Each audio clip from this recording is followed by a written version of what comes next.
రేపే కేంద్ర బడ్జెట్ ఆశలు అంచనాలు సామాన్యుల నుంచి వ్యాపారుల వరకు ఎదురుచూపు మరోసారి స్టాండర్డ్ డిడక్షన్ కోరుతున్న ట్యాక్స్ పేయర్స్ ఈజీ ట్యాక్స్ రూల్స్పై వ్యాపారుల గంపెడాశలు క్రెడిట్ మద్దతు నష్ట నివారణ ప్రోత్సాహాలు కోరుతున్న వ్యవసాయ ఎంఎస్ఎంఈలు బడ్జెట్పై తెలంగాణ ఆశలు పెట్టుకుందట.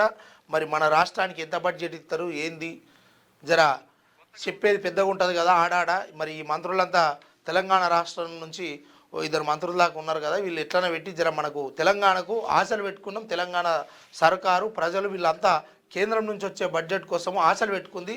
ఈ ఆశలను అడి ఆశలు చేయకుండా నిర్మలా సీతారామన్ గారికి ఈ తెలంగాణ ప్రజల తరపున మేము కూడా విజ్ఞప్తి చేస్తున్నాం. జర మీ మీద బదనం కాకుండా చూసుకునే ప్రయత్నం చేసి తెలంగాణకు జర అందరికంటే ఒక కొద్దో గొప్ప ఎక్కువ ఇచ్చే ప్రయత్నం చేయండి. ఇక రేపు పార్లమెంటులో కేంద్ర ఆర్థిక శాఖ మంత్రి నిర్మలా సీతారామన్ బడ్జెట్ను ప్రవేశపెట్టనున్నారు. ఈ ఆర్థిక పద్దుపై సామాన్యుల్లో మరోసారి ఆశలు చిగురుస్తున్నాయి. ఎన్నో అంచనాలు సైతం ఉన్నాయి. సామాన్యుల నుంచి వ్యాపారుల వరకు ట్యాక్స్ పేయర్స్, రైతులు, ఎంఎస్ఈఎంఈలు సైతం భారీ ఆశలే పెట్టుకున్నట్టు తెలుస్తున్నది. పన్ను వెసులుబాటును ట్యాక్స్ పేయర్స్ కోరుతుండగా స్టార్టప్స్, కంపెనీలు, పరిశ్రమలు ప్రోత్సాహాలను ఆశిస్తున్నట్టు తెలుస్తుంది.